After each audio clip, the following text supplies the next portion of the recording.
네, 다 같이 누가복음 7장 36절 말씀부터 제가 읽겠습니다. 한 바리새인이 예수께 자기와 함께 잡수시기를 청하니 이에 바리새인의 집에 들어가 앉으셨을 때에 그 동네에 죄인인 한 여자가 있어 예수께서 바리새인의 집에 앉으셨음을 알고 향유 담은 옥합을 가지고 와서 예수의 뒤로 그 발 곁에 서서 울며 눈물로 그 발을 적시고 자기 머리털로 씻고 그 발에 입 맞추고 향유를 부으니 예수를 청한 바리새인이 이것을 보고 마음에 이르되 이 사람이 만일 선지자되면 자기를 만지는 이 여자가 누구며 어떠한 자 곧 죄인인 줄을 알았으리라 하거늘. 좀 띄어서 47절 읽겠습니다. 이러므로 내가 내게 말하노니 저의 많은 죄가 사하여졌도다. 이는 저의 사랑함이 많음이라. 사함을 받은 일이 적은 자는 적게 사랑하느니라. 이에 여자에게 이르시되 내 죄 사함을 얻었느니라 하시니 함께 앉은 자들이 속으로 말하되 이가 누구이기에 죄도 사하는가 하더라. 예수께서 여자에게 이르시되 내 믿음이 너를 구원하였으니 평안히 가라 하시니라. 50절 말씀까지 읽어드렸습니다. 저는 오늘 한 바리새인과 죄인인 여자에 대한 본문 말씀을 읽었습니다. 이 한 바리새인은 이름이 시몬이라고 나와 있는데 이 시몬이라는 바리새인이 어느 날 예수님을 자기 집에 식사 초대를 했어요. 좀 드문 일이죠. 그렇다고 예수님을 특별히 사랑하는 사람 같지는 않는데 이 시몬이라는 바리새인이 예수님을 자기 집에 식사 초대를 했습니다. 근데 이 예수님을 자기 집으로 식사 초대를 했을 때 이제 그 당시 유대 풍속에 의하면 좀 귀한 분을 자기 집으로 초대하면 반드시 환영의 의미로 이렇게 물을 떠가지고 와서 발을 씻기도록 한다는 거죠. 발 씻을 물을 먼저 준다는 겁니다. 그리고 이제 입을 맞춘다는 거죠. 왜 남미나 유럽 사람들이 이렇게 껴안고 볼에 입을 맞추든지 하는 그런 인사, 그 유대 풍습에 이렇게 귀한 사람들이 오면 이렇게 껴안고 입을 맞추는데 이 시몬 바리새인은 이렇게 껴안고 입을 맞추는 일도 없었어요. 그리고 또 예수님을 자기 집에 초대했음에도 불구하고 물을 떠다 발을 씻기도록 이렇게 환영해 주지도 않았어요. 그리고 또 이제 사람을 초대했으면 그 사람 머리에 이렇게 향유를 붓는 것이 관례예요. 그래서 그 사람에게 이렇게 향기가 막 이렇게 풍겨나도록 해주는 게 그게 이제 귀한 손님을 초대했을 때 그 풍습인데 이 시몬이라는 바리새인은 그거 다 생략했어요. 이제 다시 말하면 홀대한 거죠. 홀대한 거죠. 그래서 예수님을 이렇게 자기 집에 식사 초대를 했음에도 불구하고 환영의 인사는 다 생략을 해버렸단 말입니다. 그리고 예수님과 함께 식사를 하는 도중에 어떤 죄인인 여자가 들어왔을 때에 이 바리새인 마음에 예수님을 판단하는 마음을 가지고 있었어요. 이 사람이 만일 선지자였더라면, 그러니까 그 당시에 예수님이 행하신 그 모든 말씀이나 표적, 이적 이런 것들을 보고는 이 바리새인이 이 사람이 선지자가 아닐까, 이제 이 정도로 생각했을 수도 있어요. 근데 진짜 선지자라면 자기를 만지는 이 더러운 죄인인 여자가 죄인이라는 것을 알고는 이제 부정타니까 못 만지게 해야 되는데 가만히 있는 것을 보면 이 사람이 선지자가 아닌가? 이렇게 이제 예수님을 어떤 판단하는 마음을 가지고 있었단 말이에요. 그래서 저는 오늘 이 부분을 좀 생각을 하고 여러분들에게 말씀을 드리려고 합니다.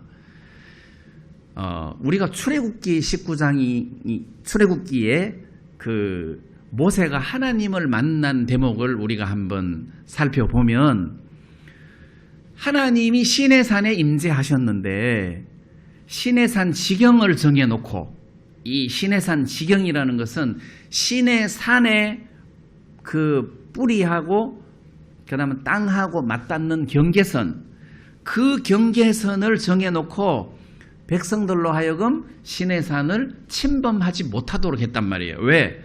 지금 하나님이 임재하신 시내산이 거룩하기 때문에 부정한 죄인들이 거기에 침범하지 못하도록 지경을 정했단 말이에요. 그리고 다른 사람들은 아예 시내산에 올라가서 하나님을 뵙지도 못하고 모세 혼자서 시내산에 올라갔는데 그 시내산에 하나님이 임재하신 그 환경이 천둥이 치고 막 그 시커먼 구름 그리고 옹기점 그 연기 같은 시커먼 연기, 나팔 소리, 그 다음 지진, 막 산이 흔들렸으니까 이스라엘 백성들이 그 시내산에 하나님이 임재하신 모습을 보고 감히 두려워서 하나님을 볼 수도 없었단 말이에요. 굉장히 두려워하고 떨었단 말이에요. 이스라엘 백성들이. 그게 하나님이라는 거죠. 그게 하나님이다. 그 다음에 이제 우리가 요한계시록 1장에 보면 사도 요한이 성령으로 말미암아 환상을 봤는데 성령으로 말미암아 1장에서 예수님을 볼 때 그 예수님의 얼굴이 해같이 빛났단 말이에요. 예, 아주 밝은 해보다 더 밝은 모습으로 얼굴이 이렇게 해처럼 비쳤다는 거죠. 그리고 그 예수님의 모습이 그 눈은 막 불꽃 같고 가슴에 금띠를 띠고 그래서 사도 요한이 그 예수님을 볼 때 엎드려서 죽은 자처럼 됐다고 했어요. 엎드려서 죽은 자처럼 가만히 있었단 말이에요. 그 어떤 예수님의 모습이 그렇게 두려웠다는 거잖아요. 이게 천지를 창조하시고 우리를 만드신 하나님이라는 거죠. 하나님이다. 자, 이렇게 우리를 만드신, 천지를 만드신 조물주이신 예수님이 지금 시몬 바리새인의 집에 오신 거예요. 그렇게 생각하면 이렇게 홀대할 일이 아니라는 거예요. 좀 이따 이야기가 나오지만 죄인인 여자가 그 발 곁에 서서 울고 눈물로 그 발을 씻기고 하는 그 표현 이상으로 할 수만 있다면 예수님을 환대하고 예수님을 섬기고 예수님을 높이는 이런 행위가 있었어야 당연한데 바리새인은 예수님을 초대해놓고도 예수님을 환대하는 행위가 전혀 없었다는 거죠.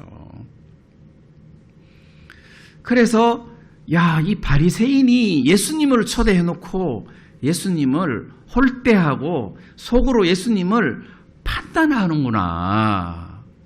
이게 인간이구나. 진짜 거만하고 교만하다. 어떻게 하나님을 자기 집에 모셔놓고 이렇게 무시할 수 있나. 자, 이제 이런 생각을 하다가 내가 그런 거 아닌가 이 생각을 해봤어요. 그래서 이 본문 속에서 바리새인 시몬하고 죄인인 여자하고 예수님하고 세 분이 나오는데 내 모습이 누구하고 가까우냐? 내가 예수님은 아니니까 예수님은 따로 빼놓고 내가 바리새인이거나 죄인인 여자거나 내 신앙의 모습이 둘 중에 하나인데 내가 이 죄인인 여자처럼 진짜 주님을 이렇게 환영하고 섬기고 높이고 내가 과연 이러냐? 아무래도 이게 내 사이즈가 아닌 거예요. 그 바리새인의 모습을 생각해 봤어요. 내가 바리새인처럼 이 정도로 예수님을 홀대하지는 않지만 그래도 바리새인 모습하고 훨씬 더 가깝다는 생각이 드는 거예요. 그래서 제 마음에 성경에 보니까 이제 고린도전서 7장에 보면 7장 32절에 장가가지 않는 자는 주의 일을 염려하여 어찌하여야 주를 기쁘시게 할꼬 하되, 이제 요 대목이 나옵니다. 그래서 장가가지 않는 사람은 주의 일을 염려하여 어찌하여야 주를 기쁘시게 할꼬. 그럼 내가 어떻게 하면 주를 기쁘시게 할까? 내가 지금 이렇게 살고 있나? 이제 안 그런 거예요. 내가 어떻게 하면 좀 재밌게 살까? 내가 어떻게 하면 좀 부요하게 살까? 좀 넉넉하게 살까?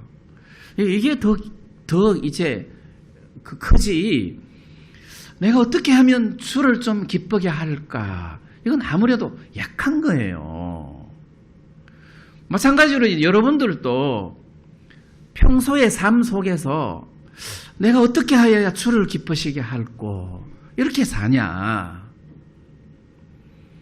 근데 이제 이게 마음가짐이라는 거죠. 마음가짐. 시편 84편 10절에 보니까 다윗이 말하기를 주의 궁정에서 한 날이 다른 곳에서 첫날보다 나은즉 악인의 장막에 거함보다 내 하나님의 문지기로 있는 것이 좋사오니, 이렇게 이야기했어요. 주의 궁정에서, 이게 이제 말이 궁정이지 다윗 시대 때는 솔로몬 성전이 없었어요. 그냥 휘장 천막 속에다가 법궤를 뒀단 말이에요. 그 천막을 쳐놓은 그 뜰, 그러니까 뭐 화려한 곳이 아니에요. 그래서 주의 궁정에서 한 날이에요. 주의 뜰에서 한 날이, 그 주의 뜰에서 한 날이 다른 곳에서 첫날보다 낫다. 무슨 뭐 호텔, 안 그러면 뭐 경치 좋은 아주 멋진 곳, 그런 곳에서 첫날보다 낫다. 다윗은 악인의 장막, 그 화려한 악인의 장막 거하느니 하나님의 문지기로 있는 것이 좋겠다. 솔로몬 성전의 문지기가 아니고 천막에 법궤를 모셔놓은 문지기, 차라리 나는 문지기가 낫겠다, 이렇게 했단 말이에요. 그리고 다윗은 84편 10절에는 주의 집에 거하는 자들은 복이 있나니 그들이 언제나 주를 찬양하리이다. 그러니까 이 다윗의 모습을 우리가 한번 상상해 보자는 거죠. 사무엘하 7장인가요? 어느 날 다윗이 백향목 국에 앉아 있는데 그 문 바깥으로 휘장이 쳐져 있고 그 안에 법궤가 모셔져 있는데 다윗이 고백하기를 나는 백향목 궁에 거하거늘 하나님의 궤는 휘장 가운데 있도다, 이 생각을 했단 말이에요. 이건 아무나 할 수 있는 생각이 아니라는 거죠. 내가 언제 어떻게 하면 내가 주를 기쁘게 할까? 내가 이 고민을 해본 적이 있는가? 이게 안 되는 거예요. 야, 진짜 주님은 휘장 가운데 있는데 나는 백향목 궁에 산다. 야, 예수님은 세상에 계실 때 이렇게 사셨는데 나는 이렇게 산다. 뭐 이렇게 내가 내 삶을 비교하면서 어떻게 하면 내가 주님을 좀 높일까? 이게 안 되는 걸 보면서 내가 바리새인 아니냐, 이 성경에 내가 바리새인 모습하고 비슷하다. 뭐 구원을 받았느냐 안 받았느냐 이 잣대로 보지 말고 내가 얼마만큼 주님을 사랑하는가를 그 잣대로 저울질해 볼 때, 야, 진짜 내가 주님을 얼마만큼 사랑하나 했을 때 내가 바리새인 아닌가, 이제 이런 생각이 마음에 들었다는 것입니다. 그리고 이제 이 본문 말씀을 여러분들이 다 잘 알다시피 많이 사함 받은 사람은 많이 사랑하느니라 이렇게 돼 있어요. 많이 사함 받은 사람은 많이 사랑하느니라. 그래서 제가 사도 바울을 한번 생각해 봤어요. 사도 바울이 자기는 하나님을 열심히 섬긴다고 섬기다가 어느 날 해보다 더 밝은 주님의 빛을 보고 음성을 들었잖아요. 사울아 사울아 네가 어찌하여 나를 핍박하느냐. 사도 바울이 그때는 사울이죠. 사울이 깜짝 놀랐잖아요. 주여 누구십니까? 나는 네가 핍박하는 나사렛 예수다 했을 때 사울이 충격을 받았을 거 아니에요. 내가 지금까지 핍박했던 나사렛 예수가 내가 지금까지 기다렸던 메시아 그리스도였구나. 저분을 내가 십자가에 못 박는데 찬성하고 저분을 증거하고 외치던 스데반을 죽이는데 내가 가편 투표를 하고, 야, 내가 지금까지 하나님을 잘 섬긴다고 열심을 품었는데 알고 보니까 하나님을 거스리고 대적하던 인간이었구나.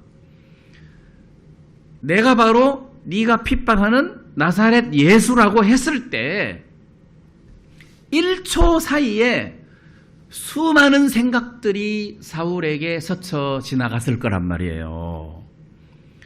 그리고 그 밝은 빛을 인하여 앞을 보지 못했고, 그리고 3일 동안 식음을 물도 먹지 않고 밥도 먹지 않고 3일 동안 집에 머물러 있었단 말이에요. 그럼 그 3일 동안 사울이 무슨 생각했겠습니까? 내가 이렇게 주님을 거스리고 대적했구나. 야, 이게 말이 되는 소리냐 이게? 야, 나는 내가 이런 짓을 했구나. 그게 사울 속에 꽉 박혔을 거 아니에요. 근데 그 나사렛 예수가 바로 메시아고 그리스도고 자기의 모든 죄를 씻어주신 대속물이고 구원자라는 사실을 물론 사도 바울이 믿었죠. 자, 그때부터 자기 같은 이런 더러운 죄인을 긍휼로, 은혜로 용서해 주신 주님을 마음으로 진짜 사랑하게 된 거잖아요. 그 시점부터 사도 바울 마음 속에는 그리스도를 사랑하는 마음이 가득 찼다는 거죠. 자, 이렇게 생각해 보면 내가 주님을 얼마만큼 사랑하는가를 저울질해 봤을 때, 야, 내가 진짜 주님을 사랑하는 것보다는 내가 나를 사랑하는 마음이 좀 더 큰 것 같다. 이제 이런 도전이 이 말씀을 읽는데 마음에 생기는 거예요. 내가 일전에 한번 말씀드린 것처럼 미국의 멜 트라드라는 어떤 목사님은 자기 부인이 먼저 구원을 받고 엄청 부인을 핍박을 한 사람이에요. 교회 가지 말라고 그래도 계속 교회를 나가니까 목사를 죽여야 되겠다고 생각을 한 거잖아요. 그래서 어느 날 그 교회를 갔어요. 목사를 죽이려고. 그래서 잠바 자켓 속에 빨간 벽돌을 이렇게 감추어 두고 제일 앞에 앉아서 목사를 쳐 죽이려면 제일 앞에 앉아야 되잖아요. 제일 앞에 앉았다가 목사님이 기도할 때 가서 머리를 찍어서 죽이려고 계획을 했어요. 그런데 그날 그 목사님이 복음을 전하셨는데 이 사람이 구원을 받았어요. 그날. 그래서 앞에 나와가지고 간증을 한 거잖아요. 벽돌 꺼내놓고 나는 오늘 이 벽돌로 목사님을 죽이려고 왔는데 목사님 메시지를 듣고 구원을 받았다. 그래서 이 사람이 나중에 목사가 됐는데 이 사람은 항상 설교하러 다닐 때 성경책, 찬송가, 벽돌 같이 갖고 다녔다잖아요. 3개 같이. 그래 왜 벽돌을 갖고 다닙니까? 그러면은 간증하는 거야. 나는 이렇게 더럽고 악한 죄인이었다. 난 이걸로 목사를 죽이려고 했는데 그날 복음의 말씀을 하나님이 듣게 해주셨다. 그래서 내가 구원을 받았다. 그래서 벽돌 들고 다니면서 간증을 하는 거예요. 사람들이 물을 거 아니에요. 벽돌을 갖고 다닙니까? 자, 그렇다면 이게 많이 사함 받은 사람은 많이 사랑하느니라. 내가 정말 주님을 많이 사랑하나. 네, 이 생각을 해봤어요. 내가 한 주간 내내 내가 정말 주님을 많이 사랑하나 이 생각을 해봤어요. 그래서 참된 예배라는 것은 무슨 뭐 성찬식을 해야 된다 안 해야 된다. 그리고 예배 순서 나는 이게 중요하다고 생각하지 않습니다. 참된 예배의 조건은 이 죄인인 여자와 같은 겸비한 마음과 주님을 사랑하는 마음이 있으면 그건 정말 훌륭한 예배다. 나 이 생각이 들었어요. 예를 들어서 한번 생각해 볼게요. 이 죄인인 여자하고 사마리아 여자하고 간음중에 잡힌 여자하고 수로보니게 여자하고 이런 사람이 오늘 여기서 예배를 드린다고 합시다. 그러면 굳이 성찬식이 없어도 정말 주님을 영화롭게 기쁘게 할 수 있는 예배를 드릴 수 있다고 생각합니다. 머리에 수건을 안 써도 나는 그게 아무 문제가 되지 않을 거라고 생각합니다. 어떤 예배의 형식, 찬송을 한 곡 부르든 2곡 부르든 아무 문제가 되지 않을 거라고 생각합니다. 몇 주 전에 우리 김정숙 자매님 간증 2부 시간에 하셨는데 나 깜짝 놀랐어요. 그 내용 내가 다 설명할 수 없지만 그 자매님들이 앉아서 그 간증 듣고 있노라면 저거는 나에 비해서는 약과야 해서 그게 전혀 문제가 안 됐을 거라고.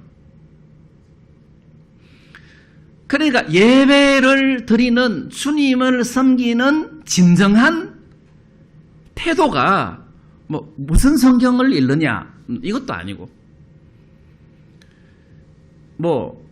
순서가 어떠냐 이것도 아니라 그 마음가짐이 중요하겠다는 생각이 마음에서 들었어요.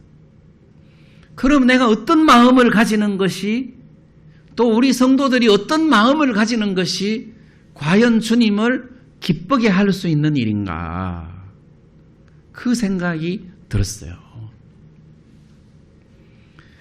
그래서 제가 목사기 때문에 나는 굳이 바리새인이 아니라고 해석을 하고 싶은데 내 양심에서 네가 정말 죄인인 여자 같은 사람 맞아?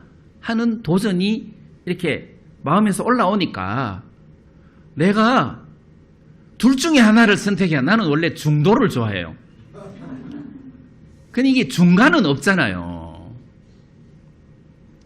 그래서 하나님, 내가 정말 주님의 은혜를 입어서 죄인인 여자처럼 내가 주님을 섬기고 싶습니다.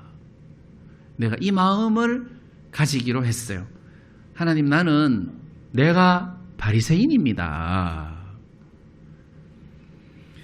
그래서 이 죄인인 여자에 대한 모습을 제가 한번 또 생각을 한번 해봤습니다. 나 같으면 이 집에 못 와요. 나는 사람의 눈치를 많이 보거든요.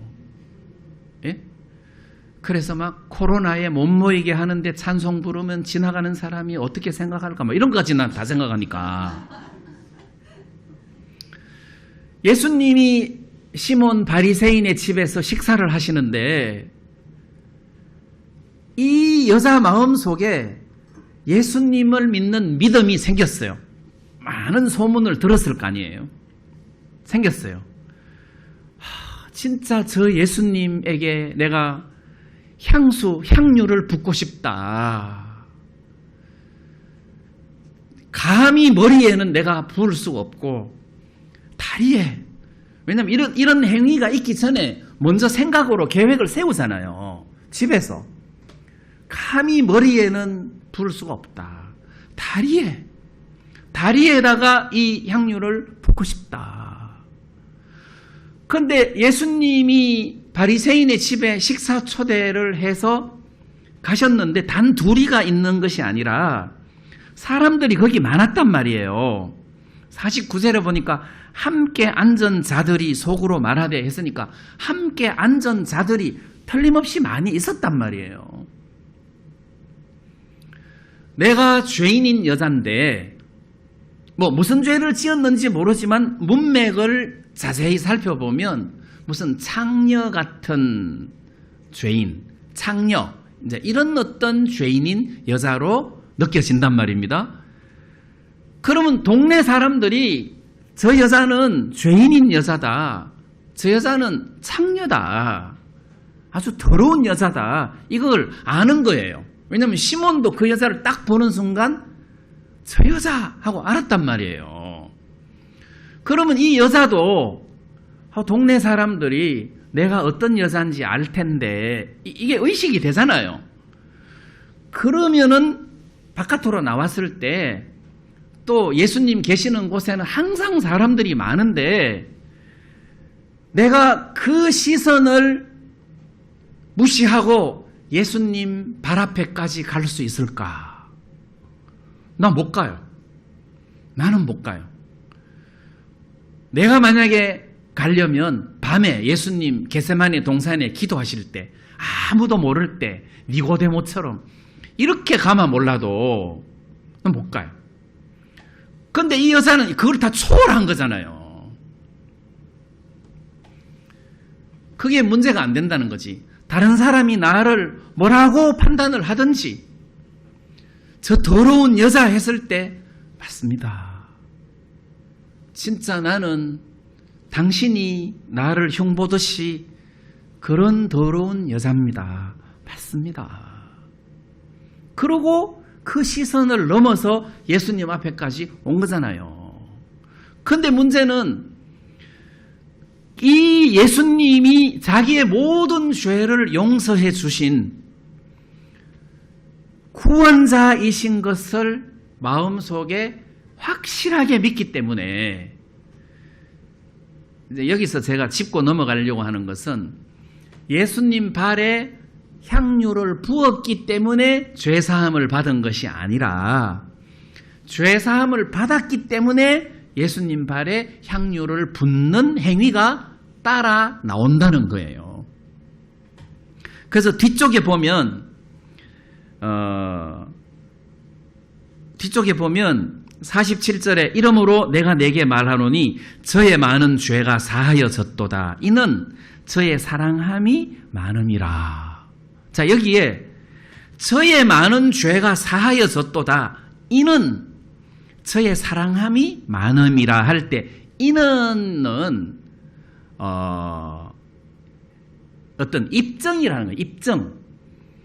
그러니까 사랑함이 많기 때문에 죄가 사하여진 게 아니라 사랑함이 많은 것을 보니까 이 사람은 죄사함을 받은 사람이다. 이런 의미라는 거예요. 이는 이게 어떤 입증의 증거라는 거죠. 자, 그래서 이 여자 마음속에 저분은 내 죄를 씻어주신 메시아다. 그리스도다.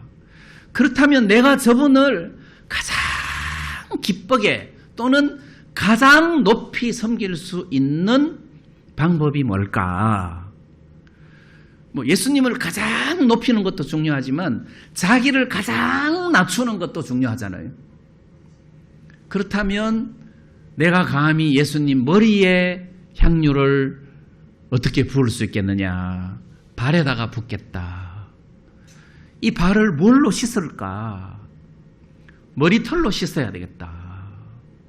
자기를 가장 낮출 수 있는 길 아니겠어요? 머리털로. 나는 이 여자가 이런 생각을 했다는 것이 내가 이해가 안 가는 거예요.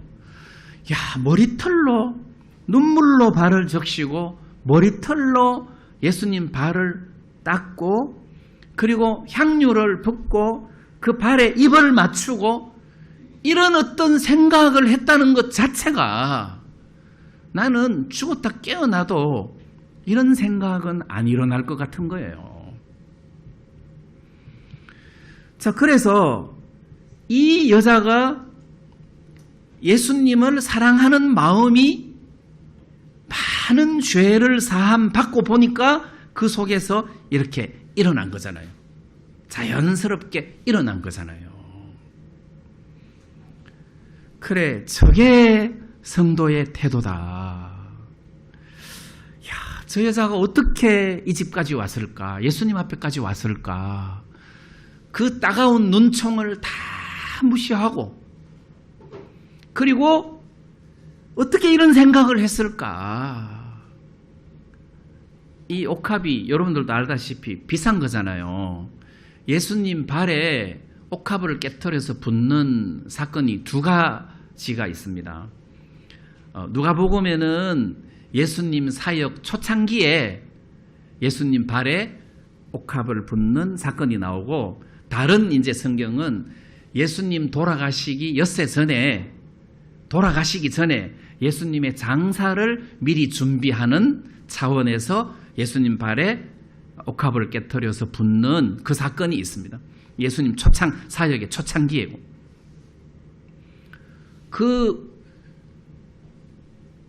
예수님 돌아가시기 전에 옥합을 깨트려서 예수님 머리에 부었던 그 옥합은 300데나리온이었잖아요. 이것도 마찬가지예요. 이것도 비싼 거예요. 그래서 진짜 비싼 이 옥합을 깨트려서 확 쏟아붓는 이런 어떤 예수님을 섬기려고 하는 이 여자의 마음이 나로서는 도저히 상상도 할 수 없는 행위로 예수님을 섬기고 있더라는 거죠. 그래서 진짜 예수님을 기쁘게 하는 것은 바로 이 마음이라는 것입니다. 바로 이 마음이다. 자, 그렇다면 말석에 앉아라 할 때 말석에 앉아라. 그래서 어떤 사람은 나는 상석에 앉기 위해서 말석에 앉는다. 그런 얄팍한 마음으로 말석에 앉는 거는 그거는 말석에 앉는 거 아니에요. 맞죠? 그거 아니에요.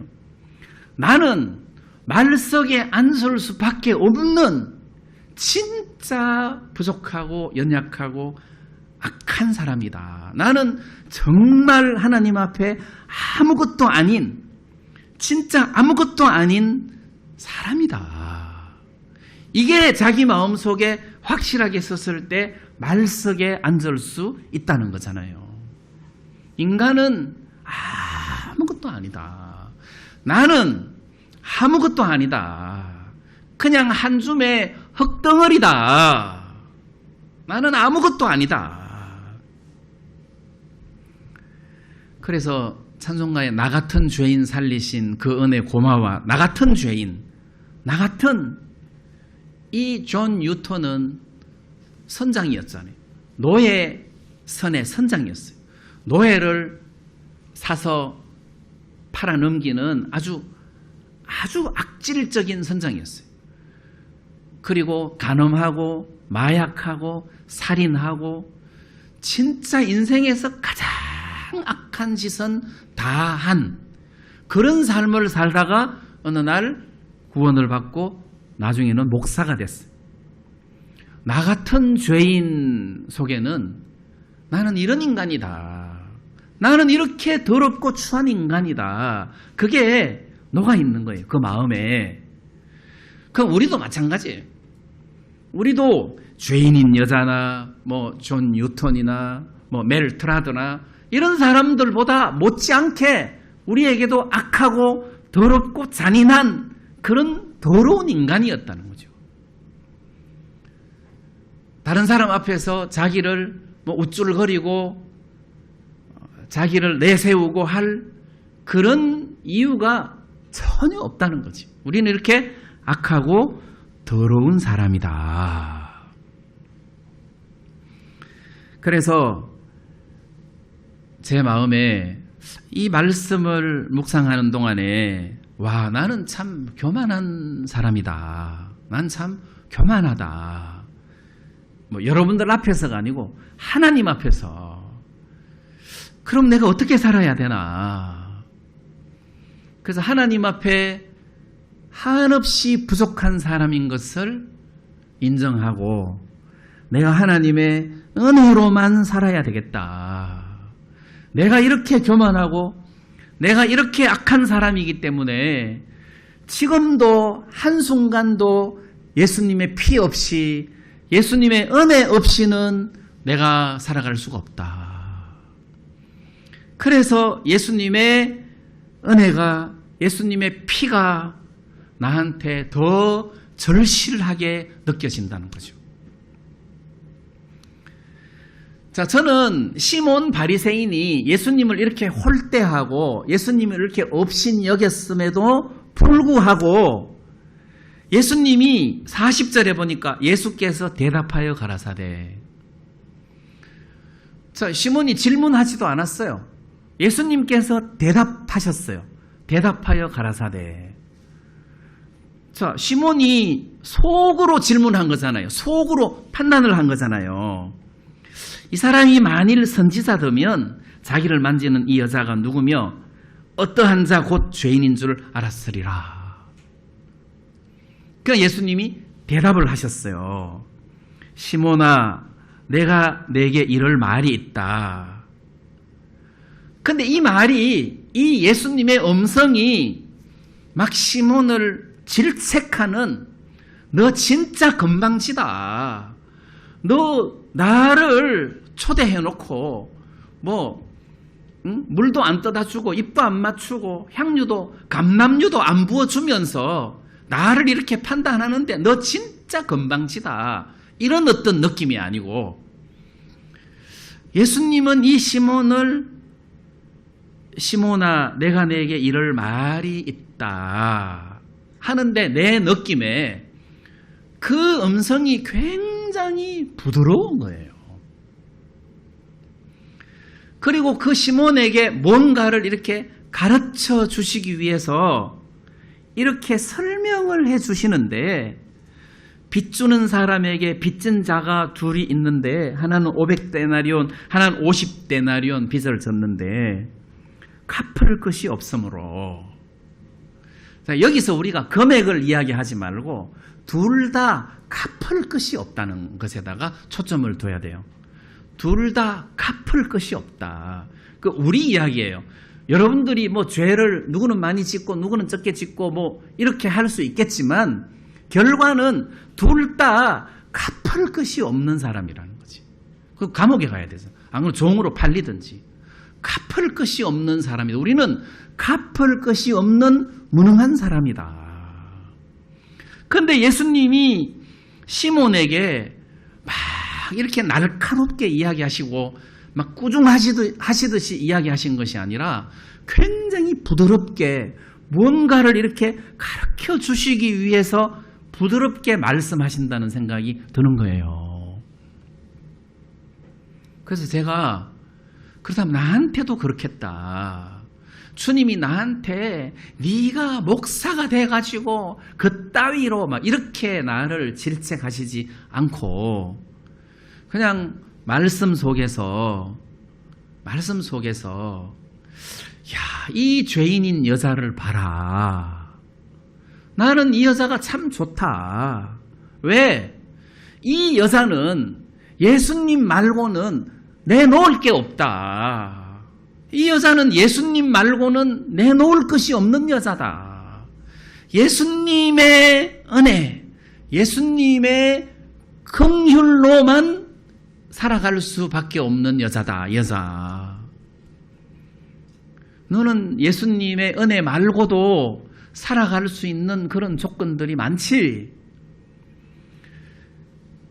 이제 이런 어떤 그 생각들이 말씀 속에서 마음에 이렇게 부딪혀서 올 때, 야, 내가 참 교만하구나.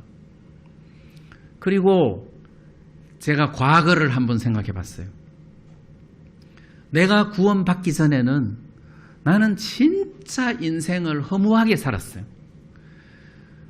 내가 교회를 다니면서 제일 먼저 외운 성경이 전도서 1장 1절이었어요. 전도자가 가로되 헛되고 헛되며 헛되고 헛되니 모든 것이 헛되도, 이걸 제일 먼저 외웠어요. 외우기도 쉽더라고. 그냥 헛되다 하기만 하면 되니까. 헛되다. 와, 성경이 이렇게 좋은 말이 많이 있구나 해가지고 성경이 첫 번째 그 문장이 와닿았을 때 그게 외워졌어요. 그리고 너무 좋았어요. 그리고 나는 인생이 정말 슬펐어요. 내가 다 말할 수 없지만 나는 정말 슬픈 남자예요. 슬픈 남자예요. 근데 구원받고 그게 다 사라졌단 말이에요. 구원받고 내가 이렇게 활짝 웃고, 구원받고 내가 굉장히 많이 변했어요. 뭐 죄인에서 의인으로 변한 것보다도 슬프고 헛된 인생에서 기쁘고 소망스러운 인생으로 완전히 바뀌었어요. 뿐만 아니라 구원받고 난 이후에 하나님이 나를 한 걸음 한 걸음 이끄시면서 오늘 여기까지 오게 하신 것이 특별한 축복과 은혜라는 생각이 마음에서 들어가지고 주님이 굉장히 마음에서 감사했어요. 감사했어요. 그리고 제가 사실 선교회에서 이렇게 나왔는데, 선교회에서 나와 보니까 마음이 굉장히 불안하더라고요. 첫 번째 이유가 내가 성경적으로 굉장히 무식하구나, 이거를 내가 많이 느꼈어요. 성경적으로 무식하다는 생각을 많이 했어요. 그래서 누구 앞에서 설교하기가 겁이 났어요. 그런데 유튜브에 내 말씀을 올리라고 하면 내가 그러지 뭐 이렇게 했겠습니까? 자신이 없는데. 그래서 내가 많이 배워야 되겠구나, 이 생각을 했어요. 내가 많이 배워야 되겠구나. 자, 그 마음을 주신 하나님께 내가 지금 생각하면 굉장히 감사하고, 지금도 제가 그 마음은 있어요. 내가 부족한 게 굉장히 많구나. 왜냐하면 성경은 물론 뭐 믿음도 중요하지만 어떤 교리적인 부분이 잘 정리되는 것도 상당히 중요하단 말이에요. 자, 그래서 내가 부족한 것을 알기 때문에 주님의 은혜를 구하고 이렇게 배우려고 하는 마음을 가진다는 것은 내가 하나님에게 받은 축복이라고 생각해요.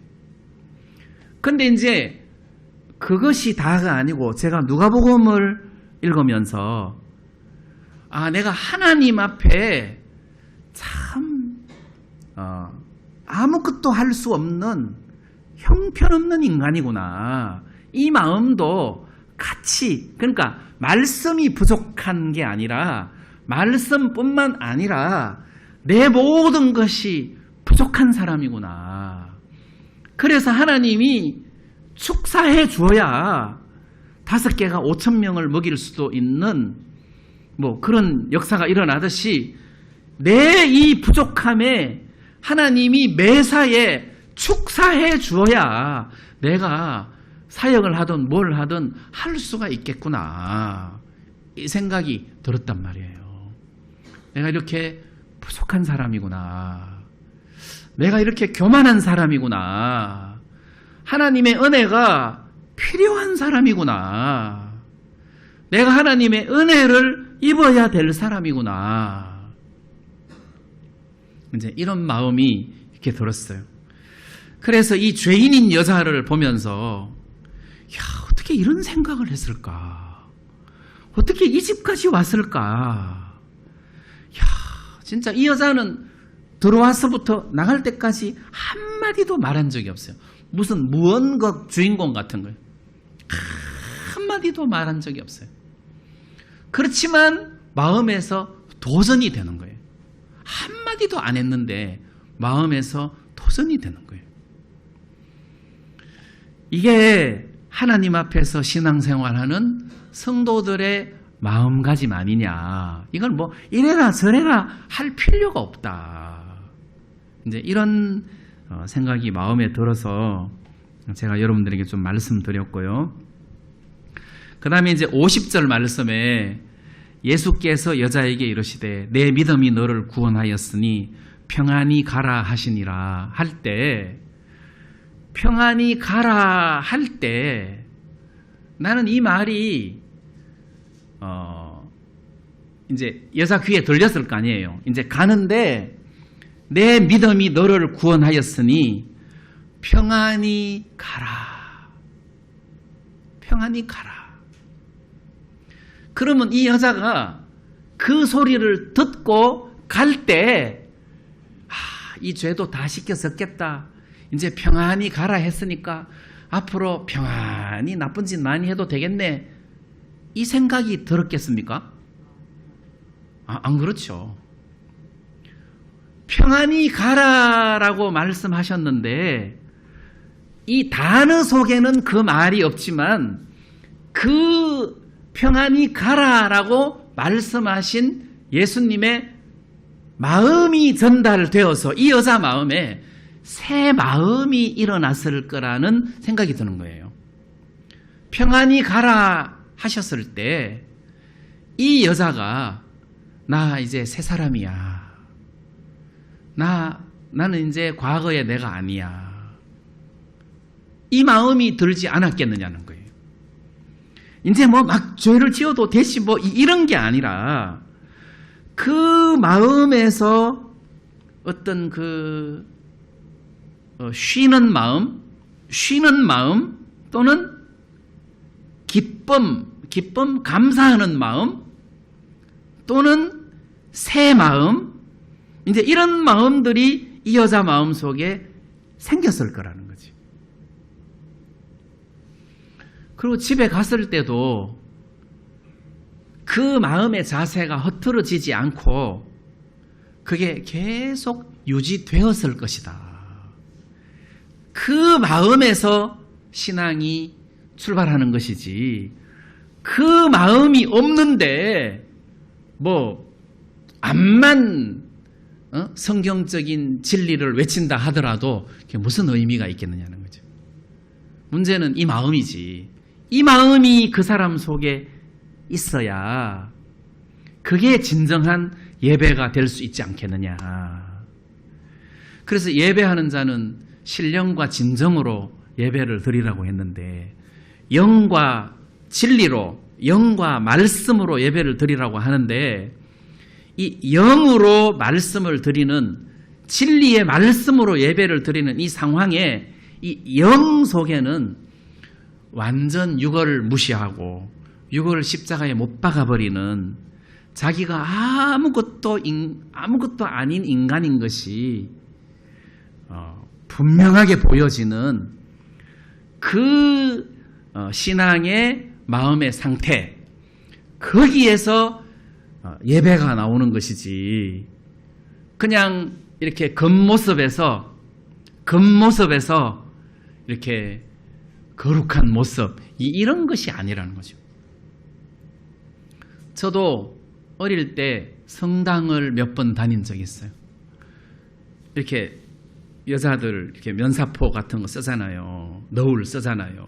그리고 그 성당 미사는 모습이 굉장히 엄숙하고 거룩하게 보여요. 엄숙하고 거룩하게 보여요.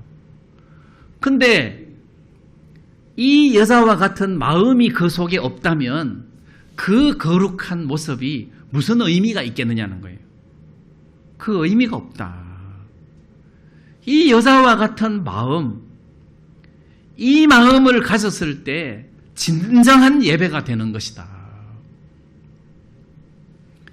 그리고 그 마음이 뭐 예배 때만 있는 것이 아니라 뭐 서로 교제할 때, 뭐 집에 밥할 때, 집에서 뭐 손님들 맞이할 때, 평소에도 그 마음가짐이 그 속에 있어서 삶 속에서 하나님을 섬기는 섬김이 나타난다는 것입니다. 그게 신앙이다. 근데 하나 중요한 것은 이 마음을 가지면 예수님이 보인다는 거죠. 근데 시몬의 눈에는 예수님이 안 보여요. 예수님을 보기는 보는데 예수님으로, 메시아로, 그리스도로 안 보인다는 거죠.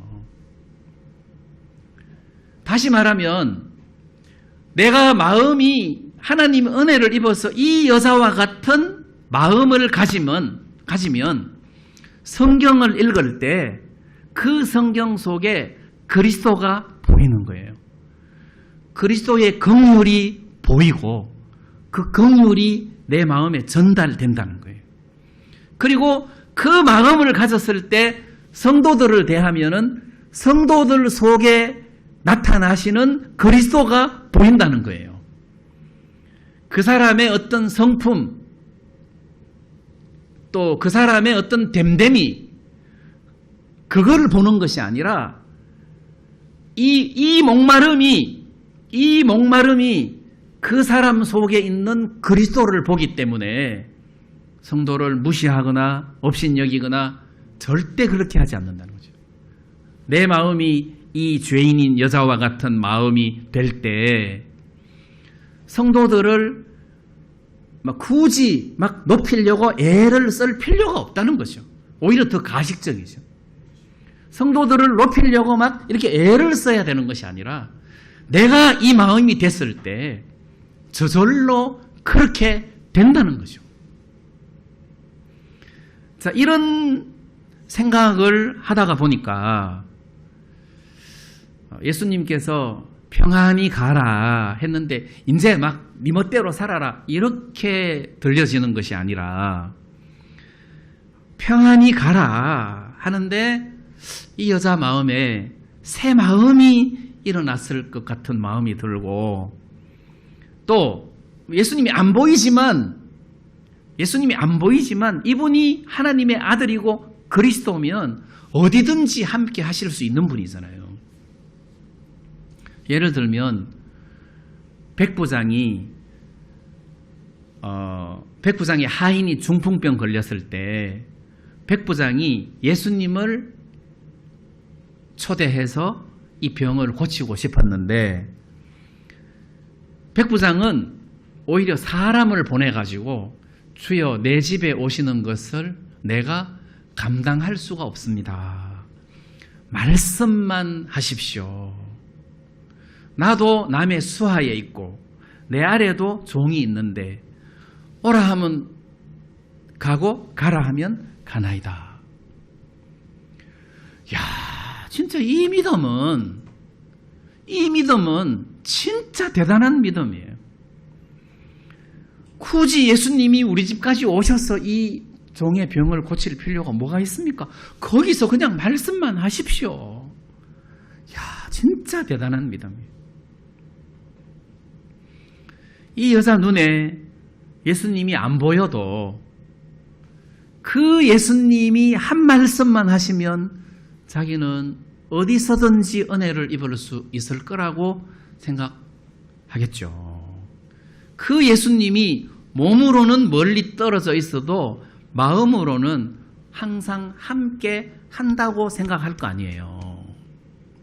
그리고 지금 우리 같은 경우는 하나님의 성령이 우리 안에 들어오셔서 우리하고 같이 함께 사시니까 아무 문제될 것도 없죠.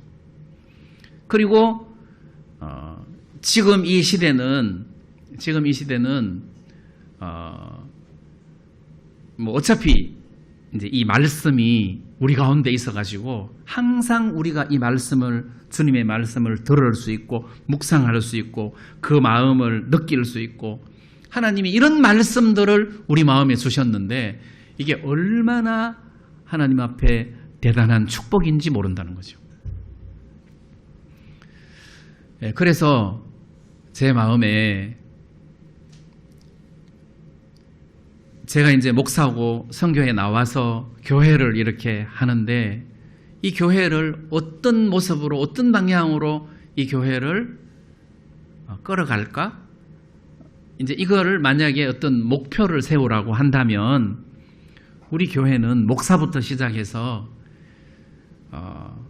38년 된 병자 같은 사람, 간음중에 잡힌 여자 같은 사람, 죄인인 여자 같은 사람, 사마리아 여자 같은 사람, 뭐 소경되었다가 예수님 은혜로 눈이 떠진 사람, 죽었다가 살아난 나사로 같은 사람, 이런 사람들이 모여서 예배드리는 곳으로 만들고 싶다는 거죠.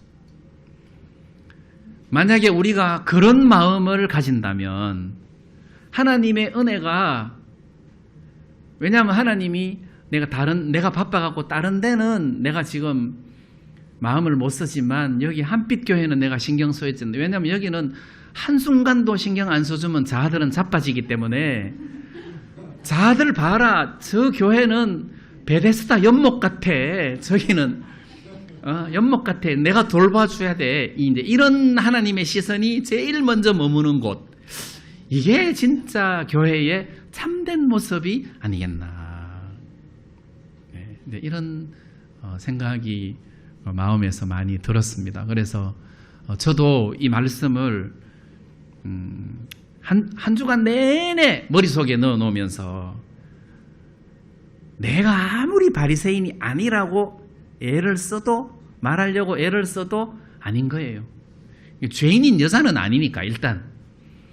그래서 하나님, 내가 참 교만한 사람인 것 같습니다. 내가 하나님 앞에 회개하고 마음을 낮추겠습니다. 이제 이 마음이 마음속에 들었어요. 그런 고백을 하고 또 우리가 이런 마음으로 서로 교제하고 주님을 높이고 서로 귀하게 여기고 이렇게 신앙생활 하는 것이 하나님의 뜻이 아니겠나 하는 그런 마음이 이렇게 들었습니다. 예, 말씀을 여기까지 드리겠습니다. 네, 우리 다 같이 찬송 한 장 부르겠습니다.